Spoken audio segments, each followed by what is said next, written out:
नमस्कार, नमो बुद्धाय, जय भीम, जय पेरियार। साथियों, जागो पंच की गपोड़ कथाओं में आपका बहुत बहुत स्वागत। जागो पंच की ये गपोड़ कथाएं कहाँ से आईं? यह हमारे समाज में चारों तरफ एक ऐसा एटमॉस्फेयर तैयार कर दी हैं कि हमारे भारतीय लोग, हमारे देश के लोग इन गपोड़ कथाओं में ऐसा उलझे हुए हैं कि वह मानव के वास्तविक जीवन को नहीं समझ पाते और पशुवत जीवन जीने को मजबूर हैं। तो हमारे देश के इन लोगों को जो अंधविश्वास और पाखंड की गपोड़ कथाओं में उलझे हैं, उनको बाहर कैसे लाया जा सकता है? उनको बाहर लाने का एक ही तरीका है, हम इन गपोड़ कथाओं का मूल्यांकन करें, तर्कशीलता के आधार पर उनका परीक्षण करें, तब जाकर हम ये निर्धारण कर पाएंगे कि ये गपोड़ कथाएं वास्तव में किसी एक विशेष व्यक्ति की साजिश हो सकती हैं, किसी एक जाति विशेष समुदाय की साजिश हो सकती है, क्योंकि इससे भला किसका होता है, इन गपोड़ कथाओं से इसका हमें सोचना होगा, इसका हमें निर्णय लेना होगा। तो ये जो हमारे समाज में गपोड़ कथाएं प्रचलित हैं, प्रसारित हैं, इन गपोड़ कथाओं में एक सबसे बड़ी कथा है, वह है रामायण के हीरो, रामायण के दास, रामायण के गुलाम हनुमान की। हनुमान को पूरी रामायण और रामचरितमानस में ब्रह्मचारी कहकर प्रचारित किया गया है। लेकिन क्या हनुमान ब्रह्मचारी वास्तव में थे या केवल वह दो लेखकों की ही साजिश थी, एक तुलसीदास और दूसरा वाल्मीकि? तो सबसे पहले हम इस पे भी डिस्कस करेंगे कि आखिर मजबूत, शक्तिमान, शक्तिशाली और दृढ़ निश्चयी पुरुषों को ब्रह्मचारी क्यों रखा जाता था, इसके पीछे भी एक बहुत बड़ी साजिश है। इसके लिए मैं आपको अगले वीडियो में बताऊंगा कि कैसे हमारे समाज के जो ओबीसी एससी समाज के लोगों के बीच के जो शक्तिशाली पुरुष होते थे, उनका विवाह क्यों नहीं करने दिया जाता था, उन्हें अविवाहित क्यों रखा जाता था। यह एक बड़ा ही रोचक विषय है। तो जब आप इसे अगले वीडियो में देखेंगे तो आपको वास्तविक रूप से समझ में आएगा कि आखिर हनुमान कहते किसको हैं। तो आइए हम यहाँ पे चर्चा करते हैं वाल्मीकि और तुलसी के हनुमान की। तो ये जो वाल्मीकि और तुलसी के हनुमान थे, यह ब्रह्मचारी थे, लेकिन उन पुस्तकों में इनका जिक्र नहीं है। लेकिन अन्य पुस्तकें हैं जिनमें ये जिक्र है कि हनुमान विवाहित थे, हनुमान विवाहित होते हुए भी ब्रह्मचारी थे, ऐसा इन पुस्तकों में भी दिखाया गया है। तो आइए इन पुस्तकों का हम जिक्र करें कि कहां पे हनुमान ब्रह्मचारी थे। तो पराशर संहिता एक पुस्तक है जिसके लेखक पराशर मुनि हैं। वह लिखते हैं कि हनुमान शादीशुदा थे, विवाहित थे, लेकिन उनका जो ब्रह्मचर्य था वो सुरक्षित था। तो आइए देखते हैं कैसे उनकी शादी होती है और उनका ब्रह्मचर्य सुरक्षित रहता है। तो यह घटना उस समय की है कि हनुमान जो है वो सूर्य से शिक्षा ग्रहण करना चाहते थे। कोई 9 विद्याएं थी कुछ ऐसी सूर्य के पास, जो वो हनुमान उन 9 विद्याओं को ग्रहण करना चाहते थे। तो उसके लिए वह सूर्य के पास गए और सूर्य ने उन्हें शिक्षा और वो विद्या सिखाने के लिए अपना शिष्य बना लिया। जब वो अपना शिष्य बना लेते हैं तो वहां पर वो लगातार शिक्षा लेना शुरू कर देते हैं। ऐसा समय धीरे बीतता जाता है। ये 5 विद्याओं को जब सीख जाते हैं तब सूर्य कहते हैं कि मैं आगे की शिक्षाएं तुम्हें नहीं दे सकता, क्योंकि आगे की शिक्षाएं शादीशुदा व्यक्ति ही पा सकता है, सीख सकता है। तो हनुमान के लिए कन्या की खोज होने लगी। पूरे विश्व में खोज डाला, अब हनुमान के लिए कोई कन्या ही ना मिले। तब सूर्य देवता ने अपने तेज से, अब आप समझते हैं कि उस समय यह दैवीय कृत्य हुआ करते थे कि जब चाहे जो देवी देवता अपने तेज से बच्चे पैदा कर सकता था। ये तो आज के समय में ज़रूरत पड़ गई है कि हमें फीमेल की ज़रूरत पड़ती है, पहले ज़रूरत नहीं पड़ती थी, क्योंकि वह समय अलग था, दैवीय था। और दैवीय समयों के बारे में हम बोल नहीं सकते। अगर हम बोलेंगे तो हमें कहा जाएगा कि आप गलत बोल रहे हो, क्योंकि वह समय ईश्वर के ऊपर शब्द उठाना, ईश्वर के ऊपर आरोप लगाना, ईश्वर के बारे में संदेह करना बहुत ही गलत है। ऐसा हमारे समाज में यह मान्यता प्रचारित है। लेकिन यह प्रचारित तो है, लेकिन हम मजबूर हैं, मानव हैं। दूसरा, तर्कशीलता से अगर हम नहीं चलेंगे तो हमारी शिक्षा दीक्षा का कोई मतलब नहीं बनता। हमें जब पढ़ाया गया था निरीक्षण, परीक्षण, वर्गीकरण, इस आधार पर कोई कसौटी जब हमारे बीच में नहीं कसती तो निश्चित तौर पर हम सवाल उठाएंगे, और यहाँ सवाल उठता है। वहाँ पर अपने तेज से वह सुवर्चला नाम की एक कन्या को उत्पन्न कर देते हैं। और तेज का मतलब इनके ग्रंथों में ही लिखा है, तेज का मतलब वीर्य होता है। तो उससे, लेकिन लोग समझते हैं वो अपने तेज से, प्रकाश से ऐसे उन्होंने बच्चा पैदा कर दिया था। लेकिन वहाँ पे सुवर्चला का जन्म होता है और वह हनुमान से कहते हैं कि हे हनुमान, आप इससे शादी कर लो। इससे शादी करने के बाद आपका ब्रह्मचर्य भी भंग नहीं होगा और आप शादीशुदा भी हो जाओगे। फिर क्या होता है, हनुमान उस विद्या को प्राप्त करने के लिए, क्योंकि वो जरूरी था वो विद्या प्राप्त करें, तो उस विद्या को प्राप्त करने के लिए वह सुवर्चला से विवाह कर लेते हैं। तत्पश्चात सूर्य देवता उनको वो चारों शिक्षाएं दे देते हैं। तो यहां पे सवाल उठता है, क्या फेरे लेना ही विवाह होता है? और फेरे ले लेने मात्र से ही वो 4 विद्याएं सिखानी थी, और हनुमान को वो आगे जो संबंध बनना था सुवर्चला के साथ वो नहीं बनता, और इन्हें वो 4 विद्याएं मिल जाती हैं। तो उस शादी से क्या मतलब था? केवल मंत्र पढ़ना ही शादी हो गई और वो सीख गए। तो यहां पर यह भी एक संदेह है, शादीशुदा व्यक्ति और ब्रह्मचारी व्यक्ति का निर्धारण कैसे किया जाता है, यह संदेहास्पद यहां पर है। लेकिन अब यहां पर आपको इनके शादी के कुछ प्रमाण भी मिलते हैं। शादी के प्रमाण क्या हैं?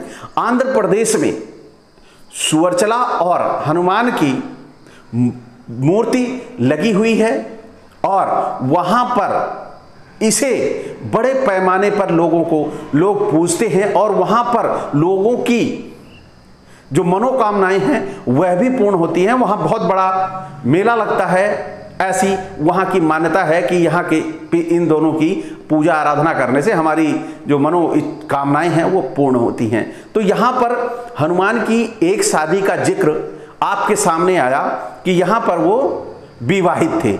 जब हनुमान विवाहित थे और लोग मंदिरों में उनकी पूजा कर रहे हैं, लेकिन अब फिर भी हनुमान ब्रह्मचारी हैं। आगे चलते हैं। अब हम बात करते हैं एक ऐसी घटना की, जो घटना है पौमचरित नामक एक पुस्तक है। उस पुस्तक में यह लिखा गया है कि वरुण देवता और रावण के बीच में युद्ध छिड़ जाता है।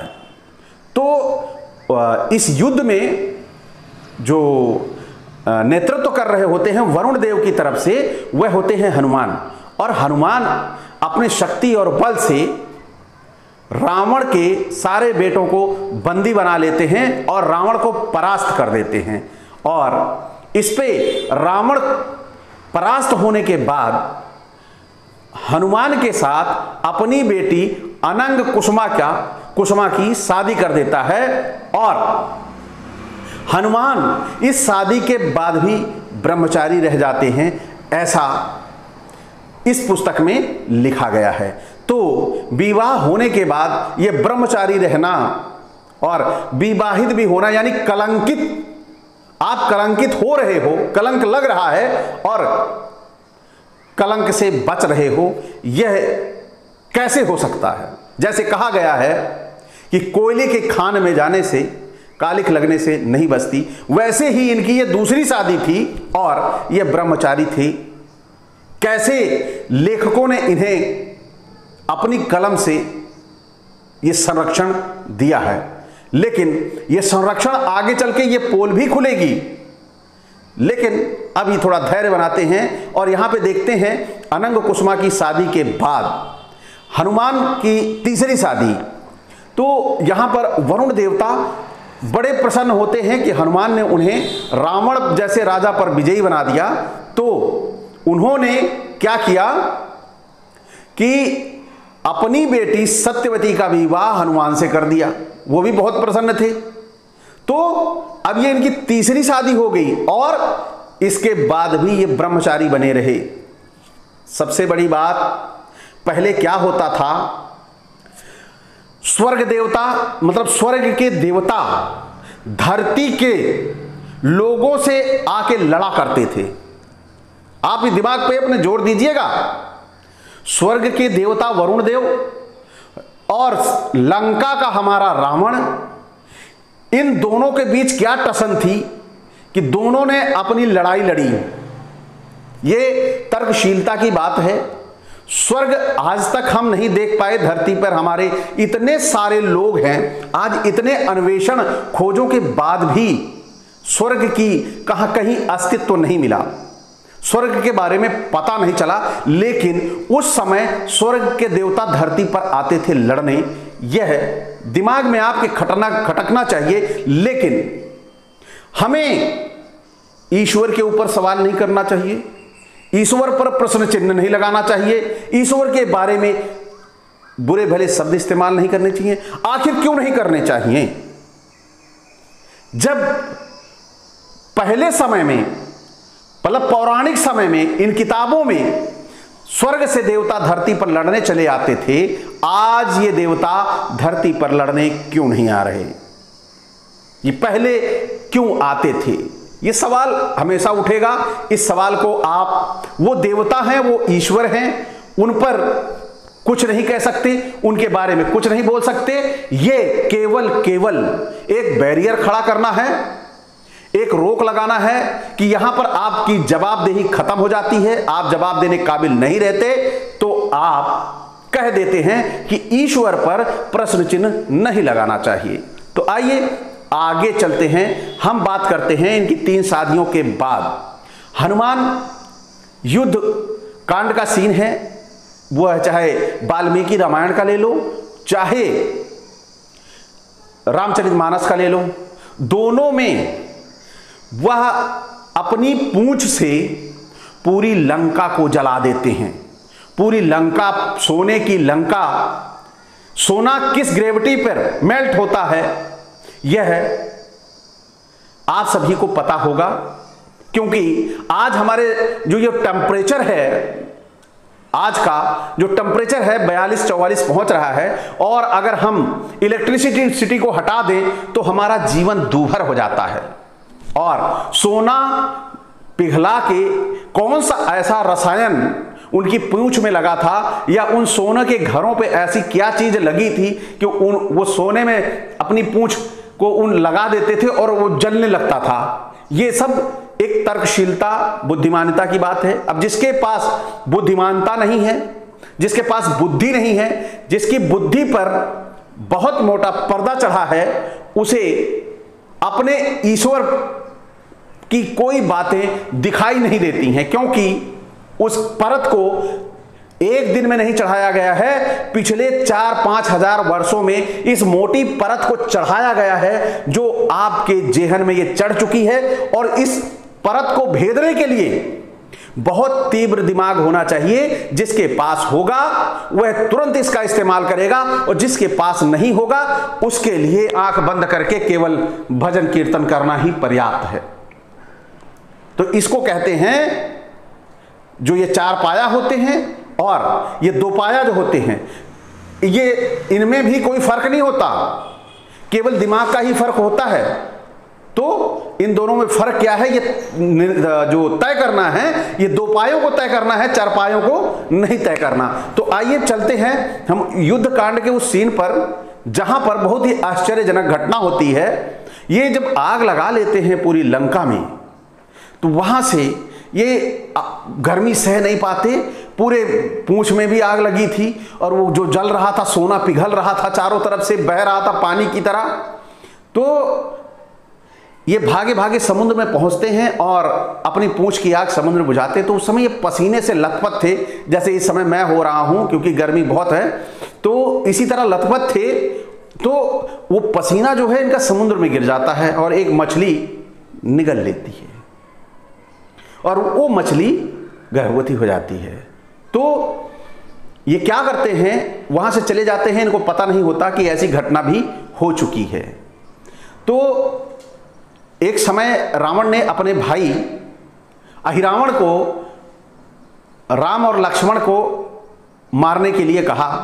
तो अहिरावण आता है और राम लक्ष्मण को रात में उठा के लेके चला जाता है। ये इतने बेहोश सोए होते हैं कि इनको पता ही नहीं चलता कि कब वो ले आया।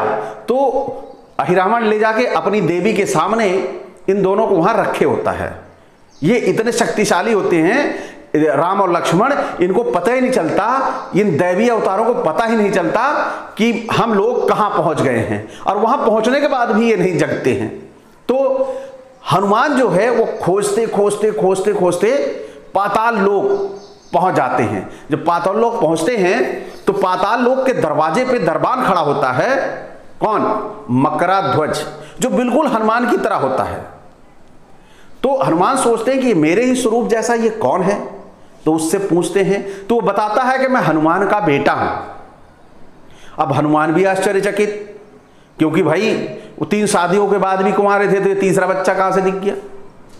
तो वह बताता है पूरी अपनी स्टोरी, कैसे वो उनके पिताजी वहां आग बुझाते हैं, समुद्र में पसीना गिरता है और वो मछली निकल लेती है, और फिर अहिरावण के लोग उस मछली को पकड़ते हैं, काटते हैं, तो उसमें से ये बंदर जैसा बच्चा निकलता है और बोलता हुआ बच्चा निकलता है। यही बड़ा आश्चर्यचकित होता है। और वो भी उसको चौकीदार अपना बना लेते हैं, जैसे वहां पर पहले बाली ने बनाया, फिर सुग्रीव ने बनाया, फिर राम ने बनाया। मतलब हनुमान की जो वैरायटी है, हनुमान से जो बच्चे पैदा होंगे वह राजा बनने लायक नहीं है, वह केवल चौकीदार बनने लायक हैं। तो यहां पर एक इनके ब्रह्मचर्य का साक्ष्य मिलता है।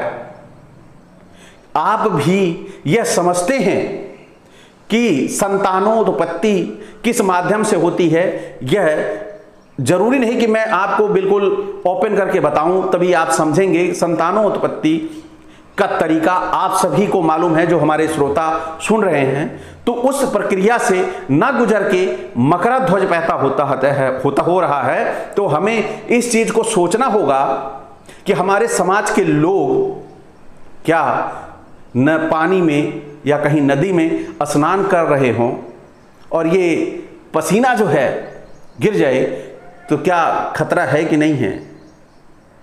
खतरा कोई नहीं है, क्योंकि वो गपोड़ कथा है और गपोड़ कथा में कभी भी कुछ भी हो सकता है। वह हमारे वास्तविक जीवन में कहीं भी होती नजर नहीं आती हैं।